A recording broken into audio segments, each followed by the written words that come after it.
বিচার বিভাগের প্রতি এখনো আমাদের সকলের আস্থা আছে।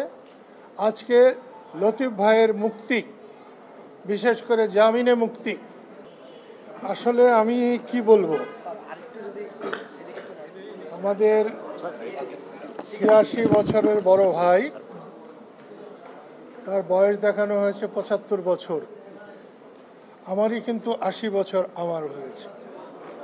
মুক্তিযুদ্ধ করেছিলাম জয় বাংলা বলে, মুক্তিযুদ্ধ করেছিলাম বঙ্গবন্ধুর নেতৃত্বে। বঙ্গবন্ধু আমার ধ্যান জ্ঞান, আমার চিন্তা চেতনা।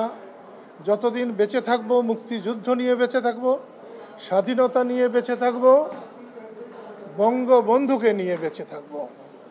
বিচার বিভাগের প্রতি এখনো আমাদের সকলের আস্থা আছে। আজকে লতিফ ভাইয়ের মুক্তি, বিশেষ করে জামিনে মুক্তি, আমি বিচার বিভাগের প্রতি সাধারণ মানুষের এখনো যে আস্থা, তারই প্রমাণ বহন করে বলে আমি বিশ্বাস করি। এই মামলায় যাদেরকে অন্যায়ভাবে এখনো জেলে রাখা হয়েছে, আমি অনুরোধ করব সরকারের শুভবুদ্ধির উদয় হোক এবং তাদেরকে ছেড়ে দেওয়া হোক, মুক্তি দেওয়া হোক।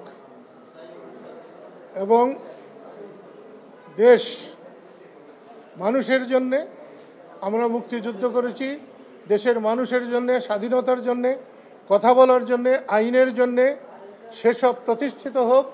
আজকের এই দিনে আমি সেটাই কামনা করি। আপনাদের সবাইকে ধন্যবাদ।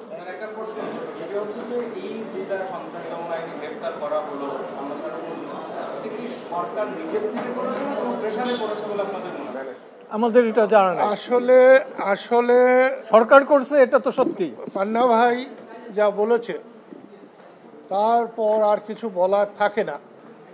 সরকার না করলে, সরকার যদি কারো প্রেসারে চলে, তাহলে সেটা তো সরকারের উপরে বড় সরকার। আমাদের দেশে এরকম কোনো সরকারের উপরে বড় সরকার থাকুক, এটা আমরা চাই না। আমরা মানুষের সম্মতিতে সরকার চাই। মানুষের মতামত ছাড়া কোনো সরকারকে আমরা মানতে পারি না।